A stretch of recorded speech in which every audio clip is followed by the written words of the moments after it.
राधे राधे। आशा करती हूँ कि आप सभी लोग खुश होंगे, स्वस्थ होंगे, मस्त होंगे। आज मैं आप लोगों को भगवान शिव और माता पार्वती की विवाह मंगल पार्वती मंगल कथा सुनाने जा रही हूँ। आशा करती हूँ कि आप लोगों को यह कथा अवश्य ही अच्छी लगेगी। पूजनीय गोस्वामी तुलसीदास जी द्वारा रचित यह पार्वती मंगल बहुत ही सुंदर, बहुत ही हृदयग्राही कथा है। इस कथा को पूरा सुनिए। भगवान शिव और पार्वती के विवाह उत्सव का महाशिवरात्रि के व्रत के दिन इस कथा को अवश्य ही सुने और पुण्य फल की प्राप्ति करें। आइए श्रद्धा और भक्ति के साथ में इस कथा को सुनते हैं। भगवान श्री गणेश की जय हो। कृपया वीडियो को लाइक जरूर कर दें। कमेंट बॉक्स में हर हर महादेव अवश्य ही लिख दें। श्री हरि की जय हो, माता पार्वती की जय हो। पार्वती मंगल। जय नामक संवत के फाल्गुन मास की शुक्ल पंचमी बृहस्पतिवार को अश्विनी नक्षत्र में गोस्वामी तुलसीदास जी ने इस मंगल विवाह प्रसंग की रचना की, जिसे सुनकर क्षण क्षण में सुख की प्राप्ति होता है। पर्वतों में शीर्ष स्थानीय गुणों की खान हिमवान पर्वत धन्य है, जिनके घर में त्रिलोकी की स्त्रियों में श्रेष्ठ मैना नाम की पत्नी थी।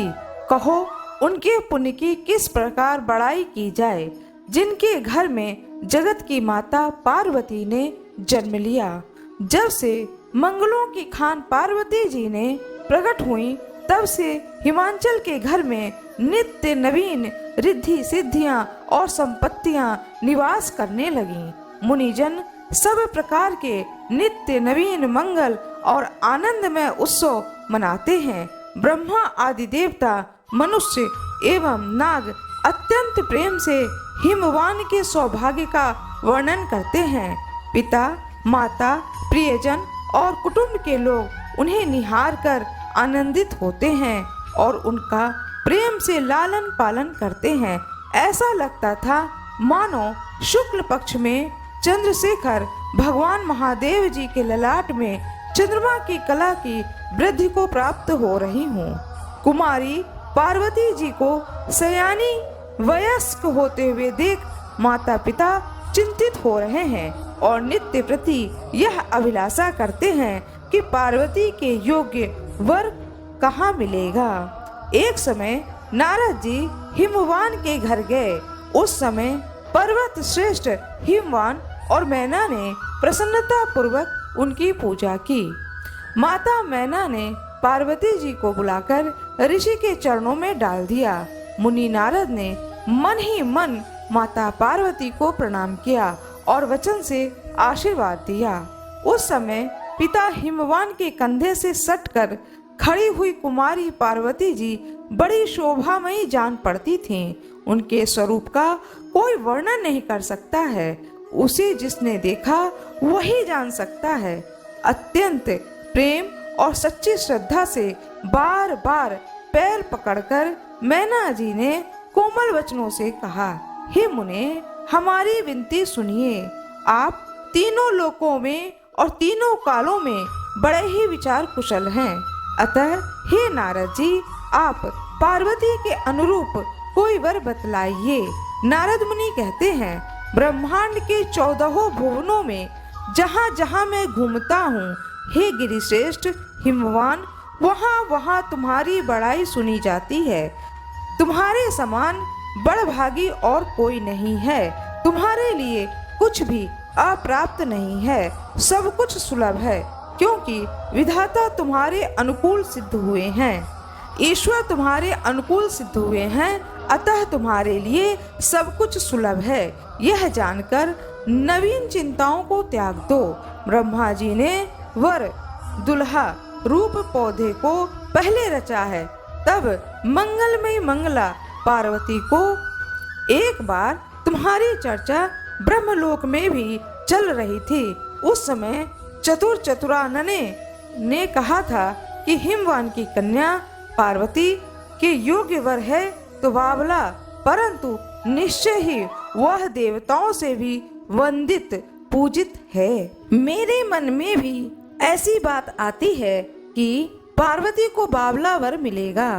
नारद जी के इस वचन को सुनकर उमा पार्वती के हृदय में सुख हुआ, किंतु यह बात सुनकर दंपति हिमवान और मैना सहम गए और नारद जी के पैरों पर पड़कर कहने लगे कि पार्वती के लिए हम लोगों का जीवन और सारी सुख संपत्ति है, अतः हे नाथ वह उपाय बतलाइए जिसमें पार्वती के इस भाग्य दोष का नाश हो, जिसके कारण उसे पागल पति मिलने को है। मुनि ने कहा कि सारे दोषों को नाश करने वाले शशि भूषण महादेव जी ही हैं, उनकी कृपा से सफलता अवश्य प्राप्त होगी। साहस दृढ़ता से ही श्रेष्ठ साधन भी सफल होता है। शिव जी की आराधना एक ही करोड़ों कल्प वृक्षों के समान सिद्धिदायक है। देखो तुम्हारे आश्रम कैलाश में महादेव जी अभी तप साधन कर रहे हैं, अतः पार्वती से कहो कि जाकर मनोयोग पूर्वक शिव जी की आराधना करें। दंपति हिमवान और मैना को यह उपाय बतलाकर मुनि श्रेष्ठ नारद जी आनंद पूर्वक चले गए और माता पिता ने अत्यंत स्नेह से पार्वती जी को शिक्षा दी। पर्वतराज हिमालय ने तपस्या की सारी सामग्री सजाकर पार्वती जी को दे दी। माता कहने लगी कि ईश्वर स्त्रियों को न रचे, क्योंकि इन्हें सदैव पराधीन रहना पड़ता है।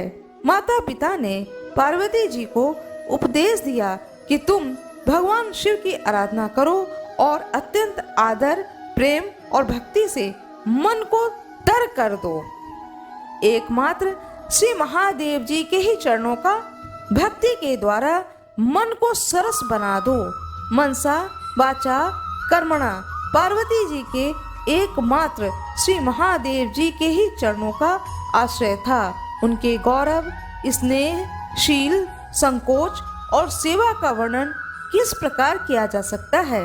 पार्वती जी गुण, रूप एवं यौवन की सीमा थी, किंतु ऐसी अनुपम सुंदरी को देखकर शिव जी के मन में तनिक भी क्षोभ नहीं हुआ।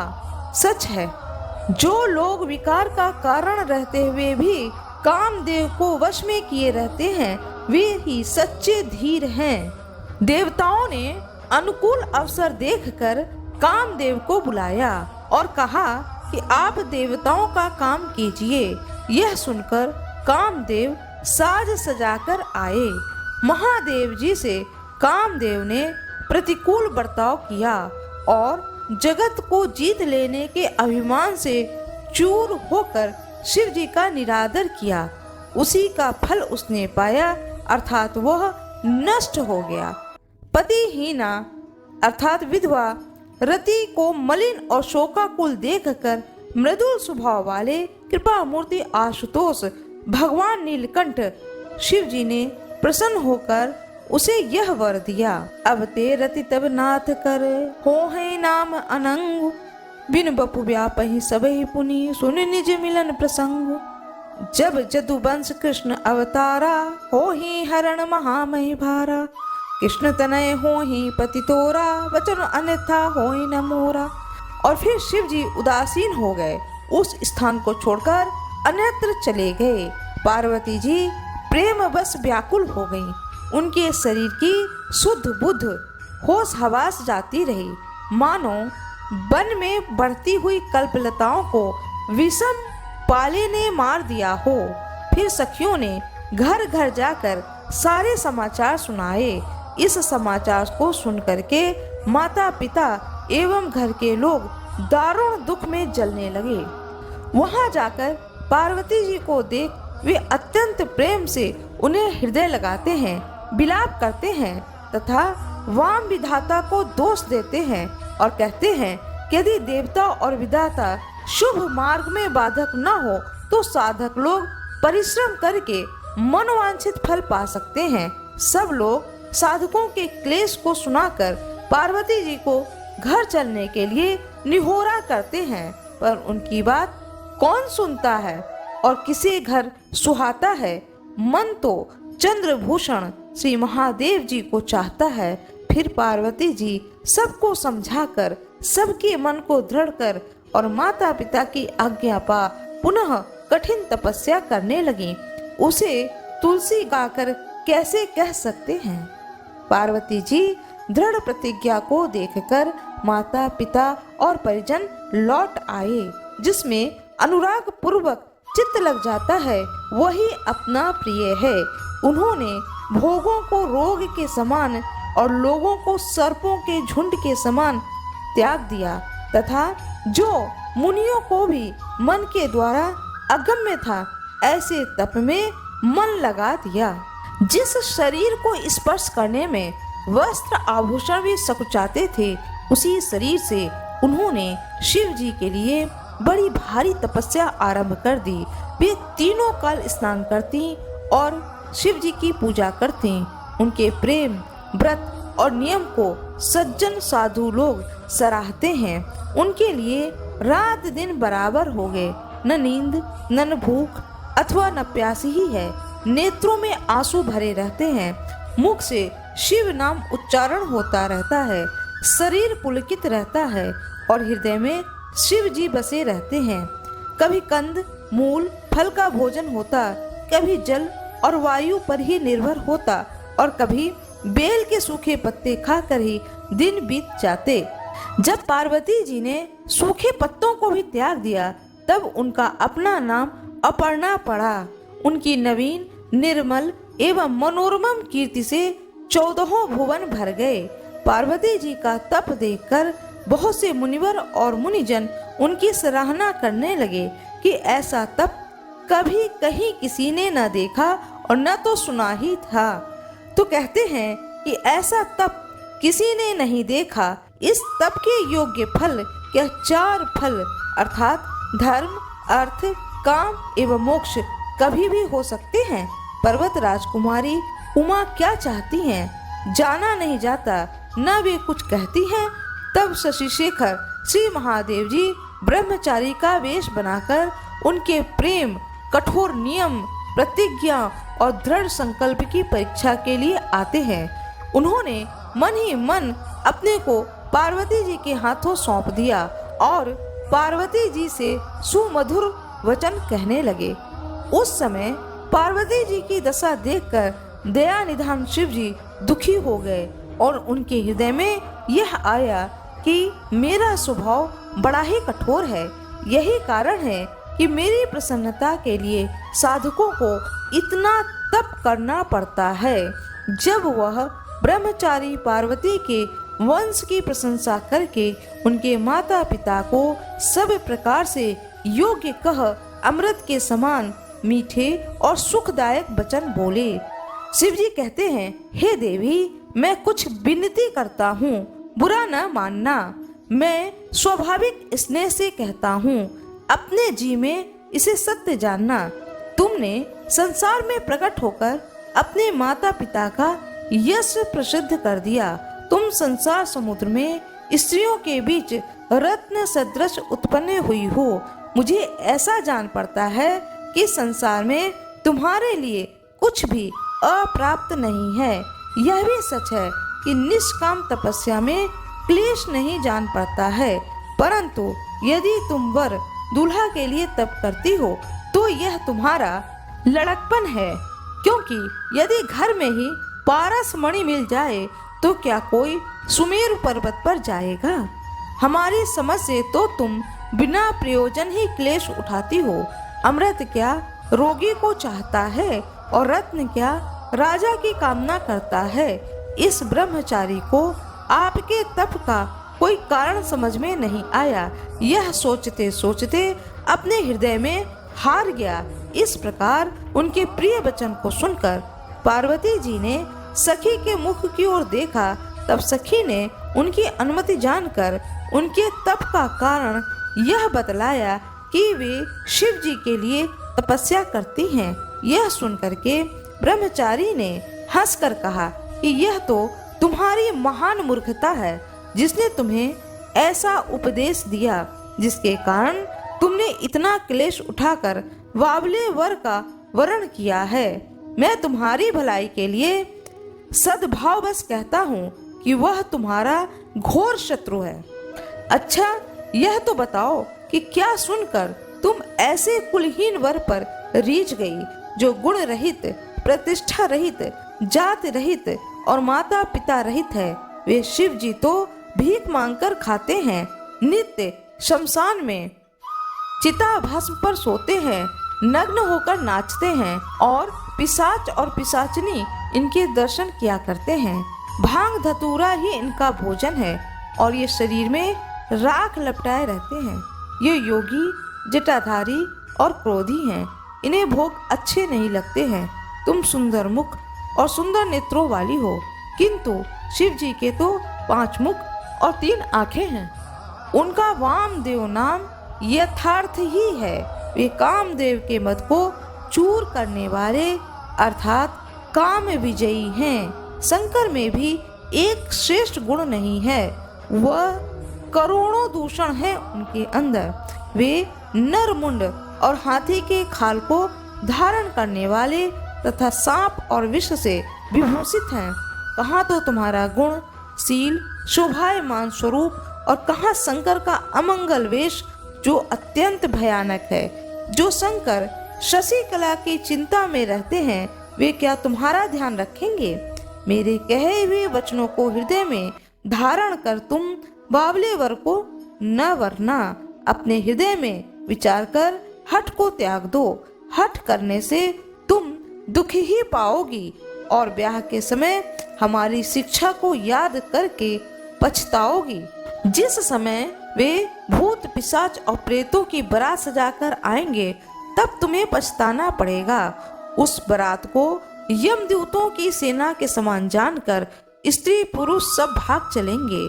ग्रंथि बंधन के समय अत्यंत सुंदर रेशमी वस्त्रों को हाथी के चर्म के साथ जोड़ते हुए सखियां मुंह फेर कर हंसेंगी। कोई प्रकट एवं कोई हृदय में ही कहेंगी कि अमृत और विष को घोलकर मिलाया जा रहा है।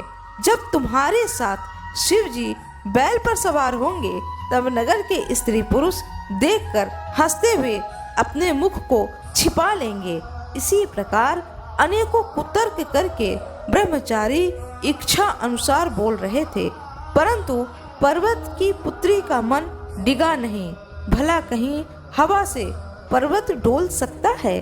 जो सत्य, स्नेह और सच्ची रुचि को फेरना चाहते हैं, वह तो मानो सावन के महीने में नदी के प्रवाह को समुद्र की ओर सूप से घुमाने की चेष्टा करता है। मणि के बिना सर्प और जल के बिना मछलियां शरीर त्याग देती हैं, ऐसे ही जो जिसके साथ प्रेम करता है, वह क्या उसके दोष और गुण का विचार करता है? ब्रह्मचारी के कर्ण कटु चाटु वचनों ने पार्वती जी के हृदय में तीर के समान आघात किया।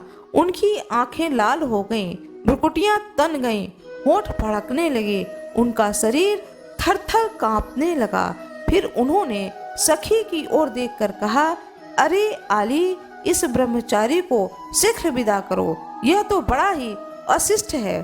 फिर ब्रह्मचारी को संबोधित करके कहने लगी, कहीं कोई चतुर स्त्रियां होंगी, वे आपकी शिक्षा सुनेंगी। मैं तो बावले के प्रेम में ही अत्यंत बावली हो गई हूँ। आपने जो कहा कि महादेव जी दोष निधान है, सो सब सत्य ही कहा, परंतु विधाता ने जो अंक लिख रखे हैं, उन्हें कौन मिटा सकता है? वाद विवाद करके कौन दुख को बढ़ाए? कभी किसको मीठा कहता है? जिसका जो अच्छा लगता है। भाव यह है कि जिसको जो अच्छा लगे उसके लिए वही मीठा है।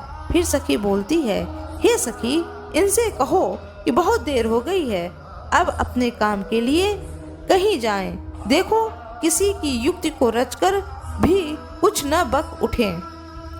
ये प्रीति तो क्या है, बात करने की रीत भी नहीं जानते, अतएव कोई विपरीत बात फिर ना कहें। शिवजी और साधुओं की निंदा करने वाले अत्यंत मंद अर्थात नीच होते हैं। उस निंदा को जो कोई सुनता है, वह बड़ा पापी होता है। गोस्वामी तुलसीदास जी कहते हैं कि इस वचन को सुनकर उनका सत्य, दृढ़ और पवित्र प्रेम जानकर करुणा सिंधु श्री महादेव जी प्रकट हो गए। उनके ललाट में चंद्रमा शोभायमान हो रहा था। उनके कमनीय गौर शरीर पर विभूति अत्यंत शोभित हो रही थी। उनके नेत्र और ललाट विशाल थे तथा उनका मुख मन को मोहित किए लेता था। उनकी मनोहर मूर्ति को निहारकर शैल कुमारी पार्वती जी के नेत्रों में जल भर आया, हृदय में आनंद छा गया और शरीर पुलकावली से व्याप्त हो गया। वे बारंबार प्रणाम करने लगी। उनसे कुछ कहते ही नहीं बनता था। वे मन ही मन विचारती हैं कि मैं स्वप्न देख रही हूँ क्या, या सचमुच सामने शिव जी का दर्शन कर रही हूँ। जिस प्रकार जन्म का दरिद्री महामणि पारस को पा जाए, उसके प्रभाव को साक्षात देखते हुए भी उसमें विश्वास न हो, उसी प्रकार यद्यपि पार्वती जी महादेव जी को नेत्रों के सामने देखती रहीं तो भी उन्हें प्रतीत नहीं होती। पार्वती जी का मनोरथ सफल हो गया। इससे वे और भी सुहावनी लगती हैं। जान पड़ता है कि मानो खेलने के लिए वे अभी घर से उठकर आई हों। उनकी देह में तप का क्लेश और कृशता आदि कुछ भी लक्षित नहीं होता है। पार्वती जी के रूप और अनुराग को देखकर महादेव जी उनके वश में हो जाते हैं। मानो प्रेम अमृत में सान कर वचन बोले। शिव जी कहते हैं, हमको आज तक किसी ने कृतज्ञ नहीं बनाया, परंतु हे पार्वती, तुमने तो अपने तप और प्रेम से मुझे मोल ही ले लिया है। अब तुम जो कहो मैं इसी क्षण वही करूँगा, विलंब नहीं होने दूंगा। शिव जी के ऐसे कोमल वचन सुनकर पार्वती जी पुलकित होकर के उनके पैरों पर गिर पड़ी। पार्वती जी ने उनके पैरों में पड़कर सखी के द्वारा अपने पिता के अधीन होना सूचित किया। तब शिव जी उनका परितोष करके उनकी प्रीति एवं नीति निपुणता का वर्णन करते चले गए। इधर पार्वती जी भी शिव जी को हृदय में धारण कर घर चली गईं। विधाता ने सब कुछ उनके मन के अनुकूल कर दिया। फिर तो आनंद और प्रेम का समाज जुट गया। मंगल गान होने लगा, बधावा बजने लगे। तब शिव जी ने सप्त ऋषि कश्यप, अत्रि, जमदग्नि, विश्वामित्र, वशिष्ठ, भरद्वाज और गौतम को स्मरण किया।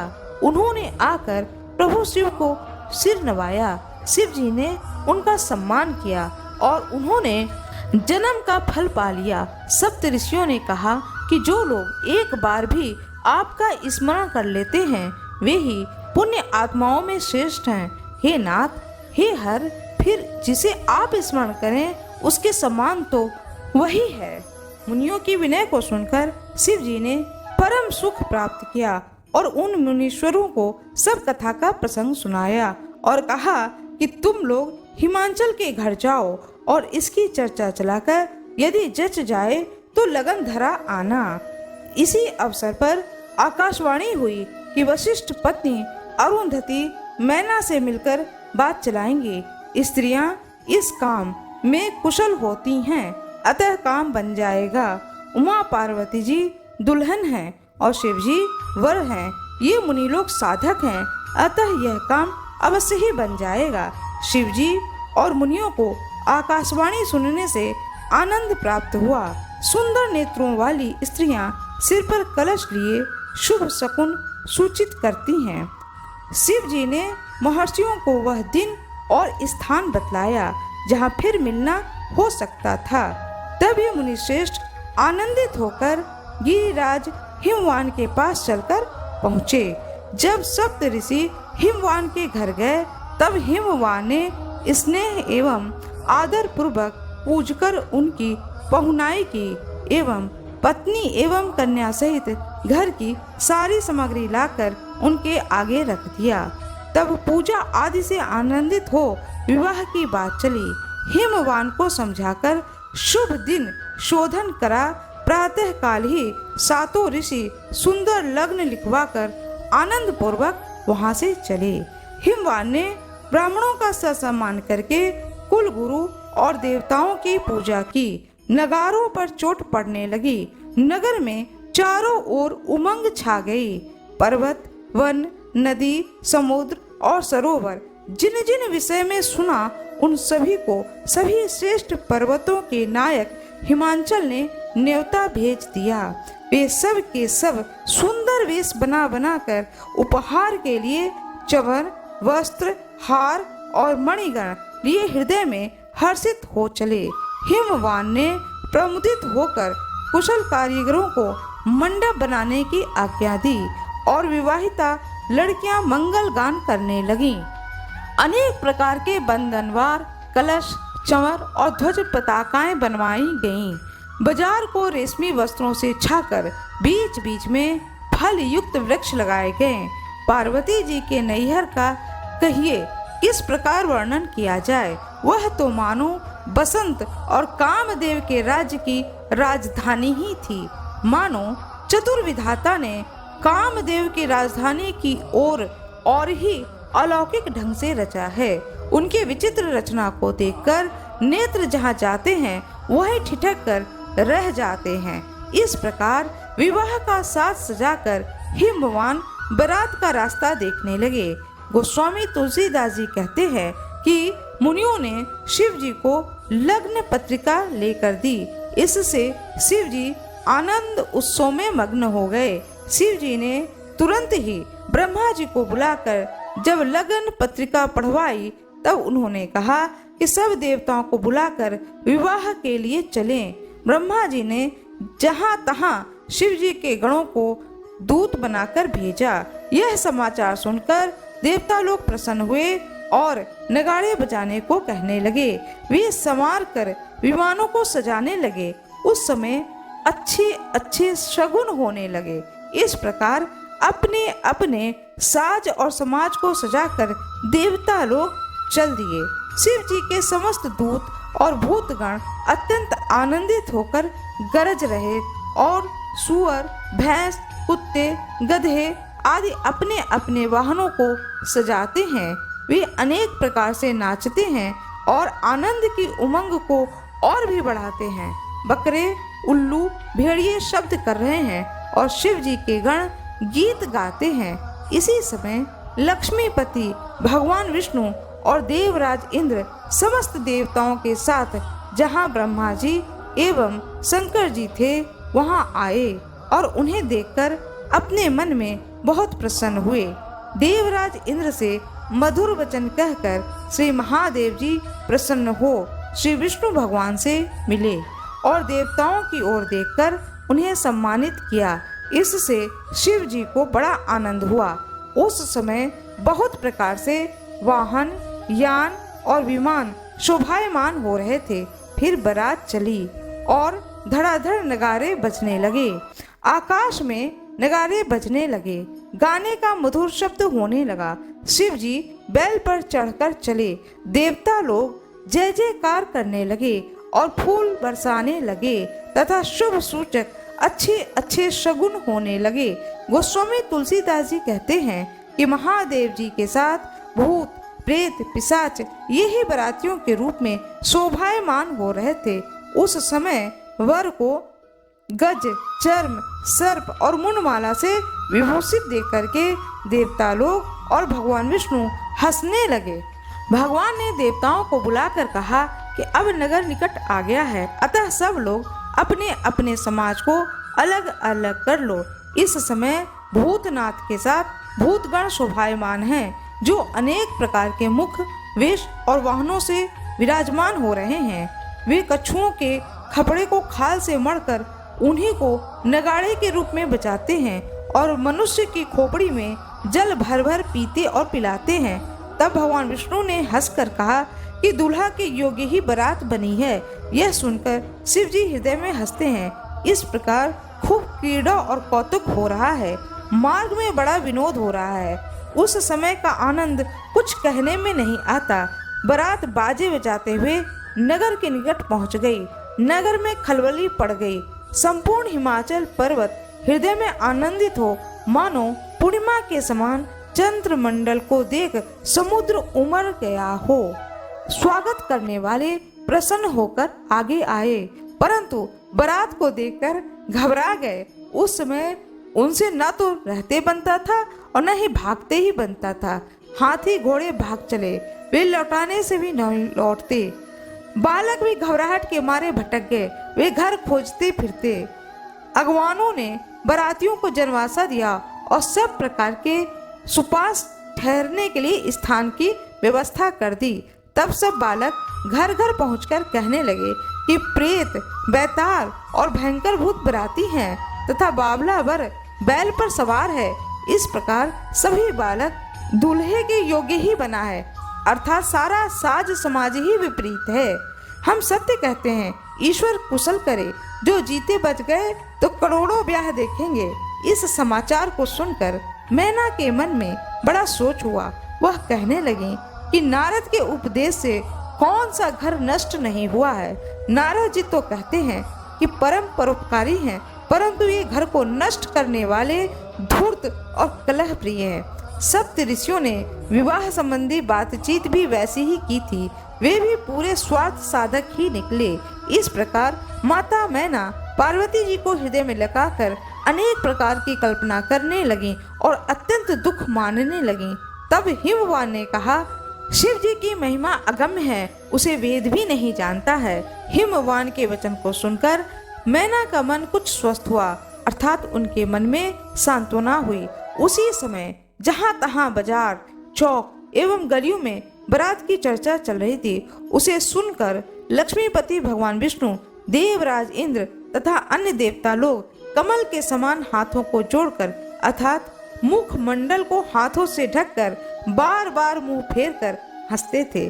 तब श्री महादेव जी ने लौकिक गति को देखते हुए उस समय बड़ा कोलाहल जान 100 करोड़ कामदेव से भी अधिक सुंदर और मनोहर हो गए।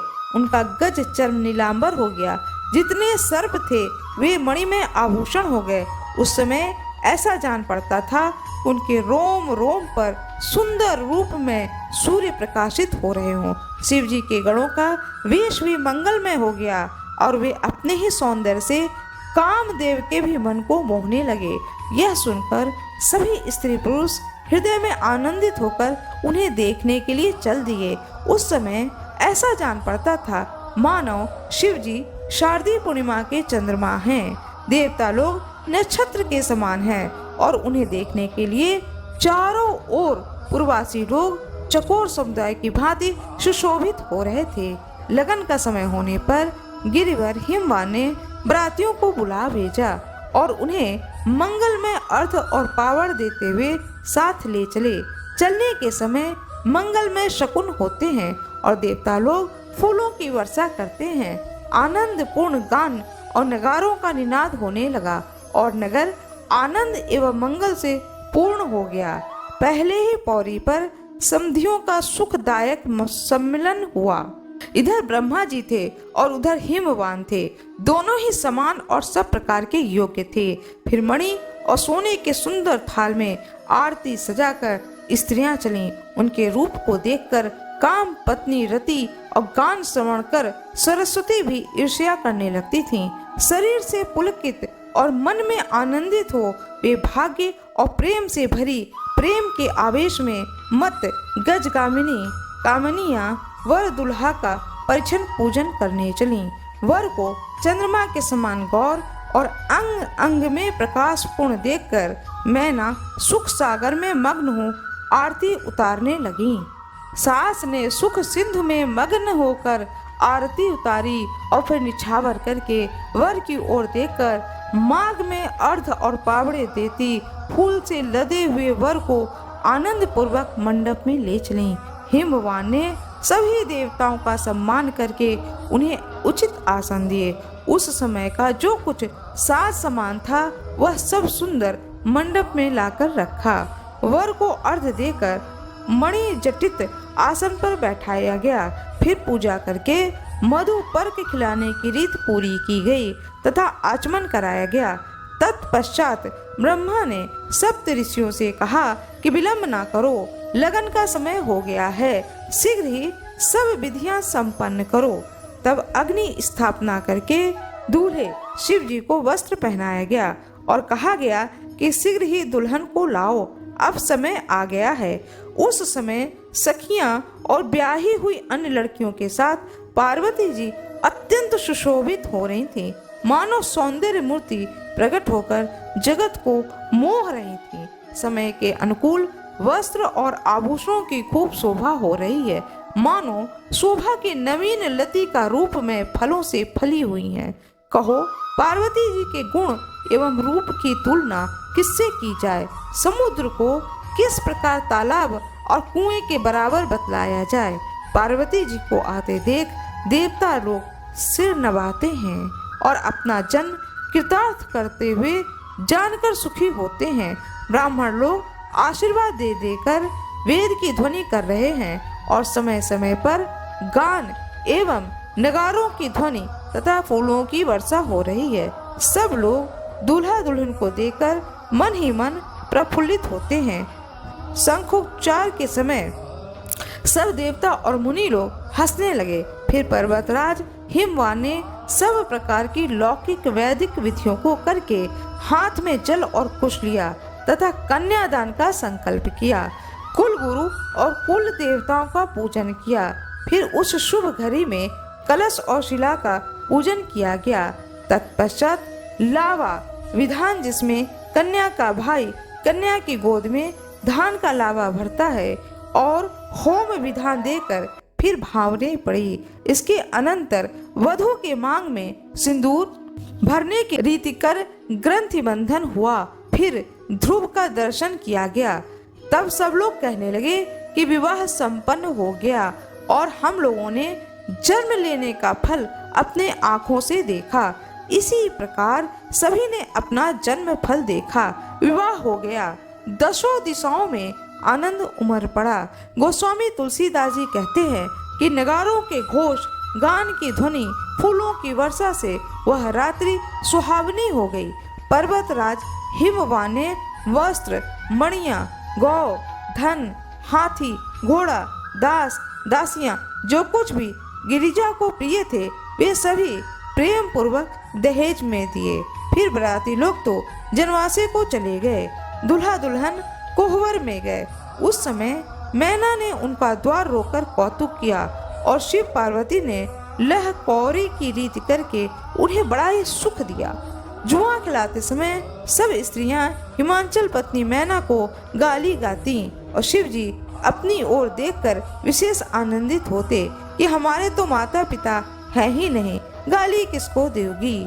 सखियां सुवासिनी और सास सभी ने सब प्रकार के सुख को प्राप्त किया। फिर मंगल के निधान दूल्हा श्री महादेव जी जनवासे को चले। तदंतर सब देवताओं को बुलाकर जेवनार हुई। धर्म और पृथ्वी को धारण करने वाले गिरिराज ने सबको बिठाया।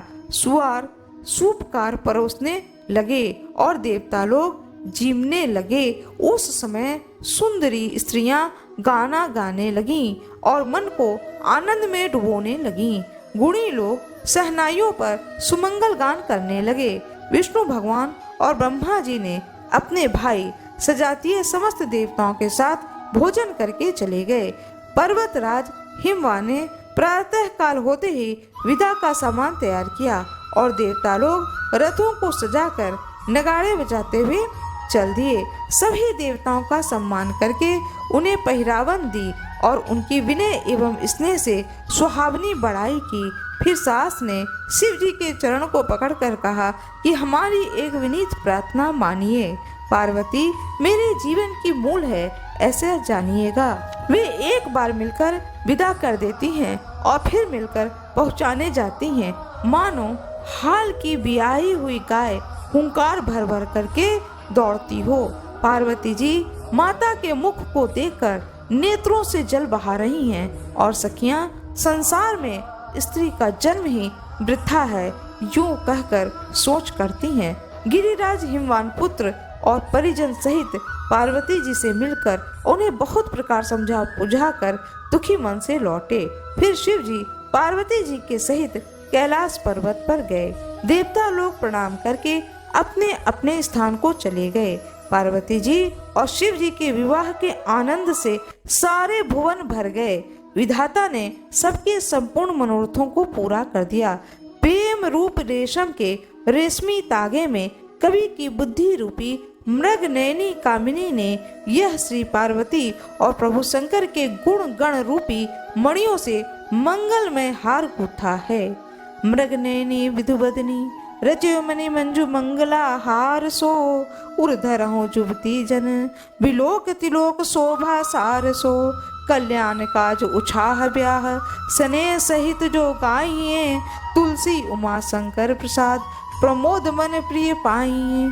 कवि की बुद्धि रूपी मृगनयनी चंद्रवदनी स्त्री ने मणियों के इस मंगल हार को रचा है।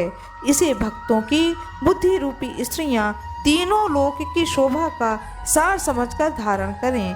जो लोग विवाह उत्सव आदि मंगल कृत्यों के समय इस प्रेम सहित गान को करेंगे, गोस्वामी तुलसीदास जी कहते हैं, श्री शिव और माता पार्वती के प्रसाद से मन को प्रिय लगने वाला आनंद प्राप्त करेंगे।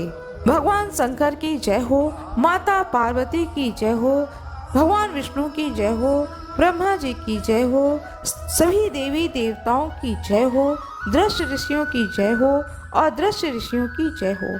आशा करती हूँ कि यह मंगल गान, पार्वती मंगल गान, आप सभी लोगों को बहुत ही अच्छी लगी होगी। सभी भक्तगण प्रेम पूर्वक इस पार्वती मंगल गान की कथा को अवश्य ही सुने। कृपया वीडियो को लाइक जरूर कर दीजिएगा, चैनल को सब्सक्राइब कर दीजिएगा, बेल आइकन दबाना ना भूलिएगा।